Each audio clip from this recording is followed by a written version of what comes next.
number 56.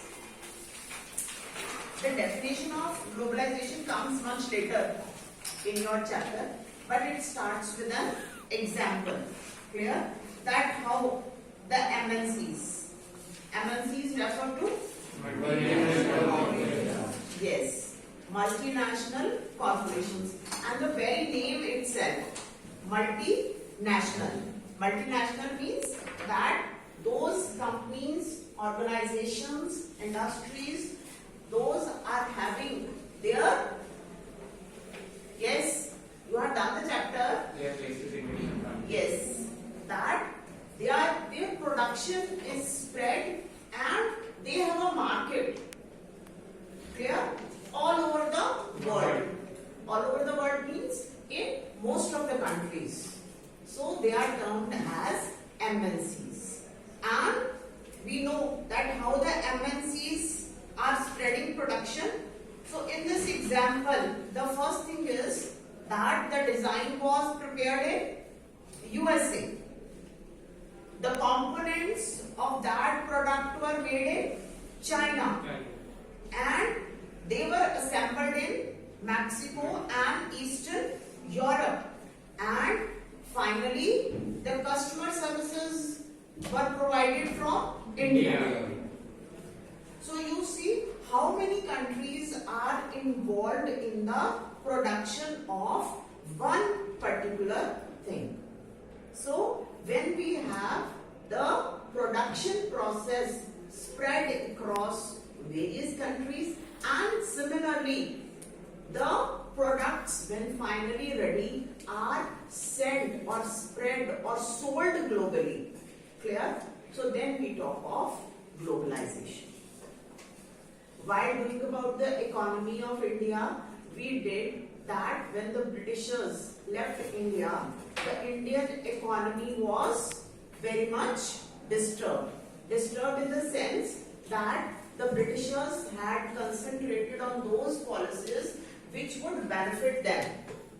Because industrialization had started first of all in England, right? And we know that the Britishers were using India both as a supplier of raw materials and for selling the finished products. For selling the finished products. And as a result, they did not encourage industry in India. And the Indian industry suffered a lot. And we know that being an agrarian country, clear, and industrialization had not flourished in India. So when the Britishers left India, at that time the economy was completely shattered. Shattered means that we had a large number of people who were poor. We need to work on our secondary sector. When we are talking of industries and companies, what we are talking about? Manufacturing. We are talking about manufacturing. Clear? So we need to work because we were basically an agrarian country till then. So at that time, the Indian government went in for socialism. You remember? We have done in Russian Revolution. हमने socialism और capitalism का difference किया था ना? What is socialism? When the production control is in the hand of the government maximum and the government works for the welfare of its workers. Capitalism में क्या है? Profit oriented. Capitalism is profit oriented. Profit oriented का मतलब है कि अगर उनको कोई profit होता है तो what they will do? They will invest for further profit. अपने business को expand करने के लिए उसमें use करेंगे. But under socialism, clear? We are working for the welfare. So after independence, public sector. अब हमने कर लिया ना? सेक्टर्स ऑफ इंडियन इकोनॉमी किया आपने, उसमें आपने organised and unorganised and private and public sector किया ना, ठीक है? तो जो सारी इंडस्ट्री थी maximum was under kept under public sector because एक तो उसमें हैवी इन्वेस्टमेंट चाहिए थी, clear?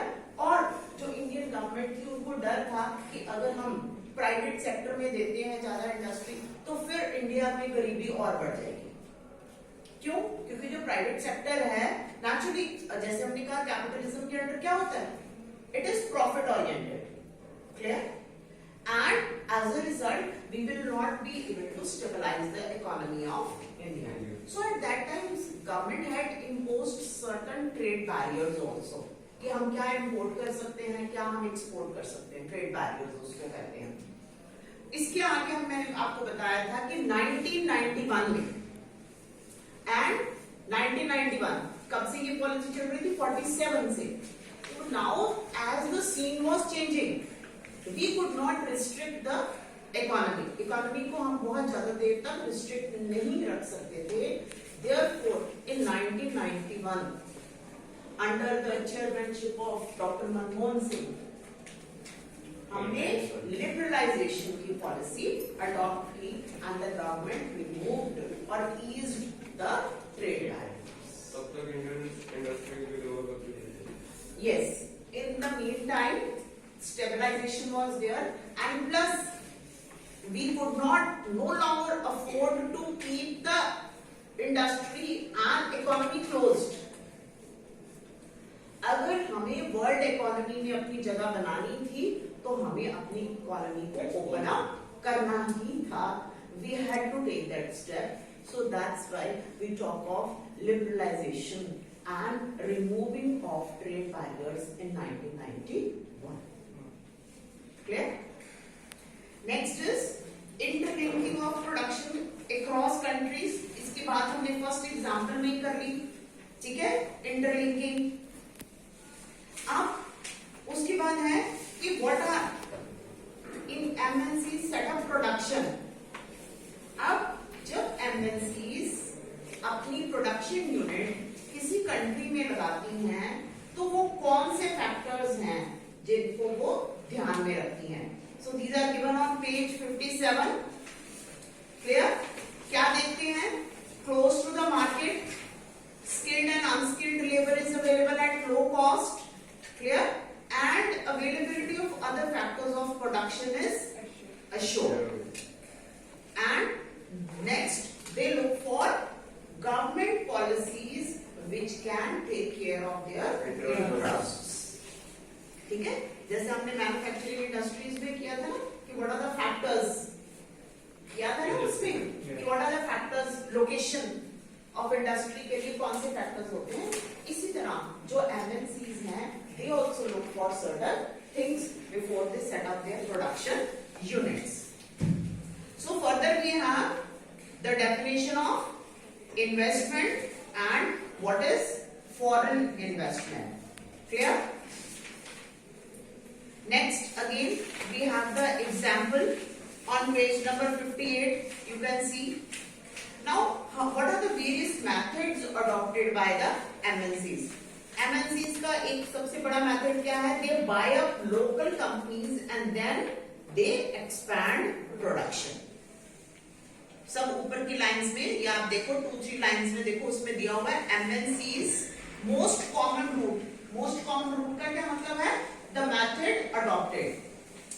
So the most common method adopted is that the local companies they tie up with the local companies or they buy the local companies and then expand their production.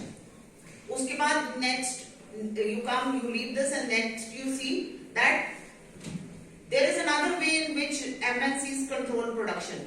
Large MNCs is developed countries place orders for production with small producers. Clear? They find some producers, local producers, and they order the products. And next is then the products are supplied to the MNCs and they sell these under their own brand names to the customers.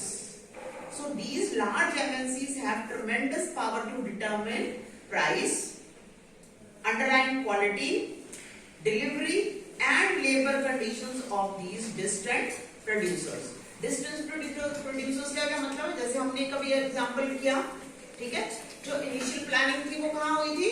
USA में, ठीक है. But अगर वो USA China से कुछ order कर रहा था because it gives benefit to other economies also, foreign investment हो गई ना किसी न किसी वे में, चाहे वहां इंडस्ट्री नहीं भी एस्टेब्लिश हुई है, बट इन्वेस्टमेंट तो है ना. If we are working for them, clear, it means we are also earning, हम भी तो कुछ अर्न कर ही रहे हैं ना. सो ये जो लार्ज कंपनीज होती हैं, हम आगे जाके पढ़ेंगे कि इन कंपनीज का बजट, मैंने आपको पहले भी बताया था कि they have such huge budgets which are more than that of any country's annual budget also. So these MNCs, they exert or they have influence, बहुत ज्यादा influence इनका होता है. Next, see this. As a result, in the end, production of these widely dispersed location is getting interlinked. Clear? So now you have seen during forward times or otherwise also, आजकल हमारी IT industry जो है, and this all is possible because of the progress in IT industry. उसके कारण हम यहाँ पर एक लोकेशन पे बैठ के we can through our own gadgets and everything we are controlling business. ठीक है. अब देखो कस्टमर ऑल ओवर वर्ल्ड का है, बट उसका कस्टमर केयर सेंटर जो है कहाँ बना हुआ है? इंडिया में. लोकेशन तो एक ही है, but we are dealing with customers all over the world. इसमें सिर्फ क्या डिफरेंस आता है? Time zones. Different time zones are there, so accordingly shifts are there. 24 hours चलते हैं ये call centres, and in the shifts we are able to deal with the customers of different countries. Next is foreign trade and integration of markets. Next, important is foreign trade thus results in connecting the markets or integration of markets in different countries. Integration क्या मतलब होता है? Joining them, yes, combining them in some way or the other. What? Collaboration. Next. Then now you have what is the definition of globalization, which we have already discussed. Otherwise you can see on page number 62. Globalization is this process of rapid integration or interconnection between countries. You will not use the word this. Is it clear? Because they have given an example before. They are telling you the example. You will not write this. More and more goods and services, investments and technology are moving between countries. You have to write this with the definition. Next, besides the movement of the services and investment, technology. This is through the movement of people between countries, and people usually search for better home, better jobs and better education. And next is factors that have enabled globalization. तो उसमें सबसे बड़ा role किसका है? Technology का. It is because of the advancement in information and communication technology that we have been able to further the process of globalisation. And next is liberalisation of foreign trade and foreign investment policies. ये मैंने आपको बता दिया है कि जो trade barriers, see you can see on page number 64, tax on imports is an example of trade barrier. Right? It is called a barrier because some restriction. ठीक है? जैसे हम क्या करते हैं? हम बैरियर लगाते हैं ना पानी को रोकने के लिए. Dam, electricity means we are restricting the movement of water. उसको हमने बैरियर लगाया ना. अब so many times you see on the road these days barriers लगे होते हैं, traffic barriers. ठीक है? We slow down. We have to take a curve. Police check post is there, diversions होती हैं. उसको हम कहते हैं किसी भी वे में, ठीक है, हमें स्मूथ फंक्शनिंग से कोई भी कहीं पर रिस्ट्रिक्शन लगती है तो उसको हम कहते हैं barriers. Right? So here we are talking about trade barriers, and then removing barriers or restrictions set by the government is what is known as liberalization. This I have already told you. Next is World Trade Organization. Now, World Trade Organization, that is WTO, is an organization which aims to liberalize international trade. Clear? And it was an initiative started by the developed countries. It establishes, क्या करता है WTO? Rules regarding international trade and sees that these rules are obeyed. But हमने बाद में किया था कि is not fair. Yeah, it's not fair. Yes. Because it is dominated by the developed countries, So rules and regulations are also somewhere more towards benefiting the developed countries than the other countries. So therefore, if we want that a proper balance should be maintained in the world, so we want that the WTO should also work in a fair manner. Clear?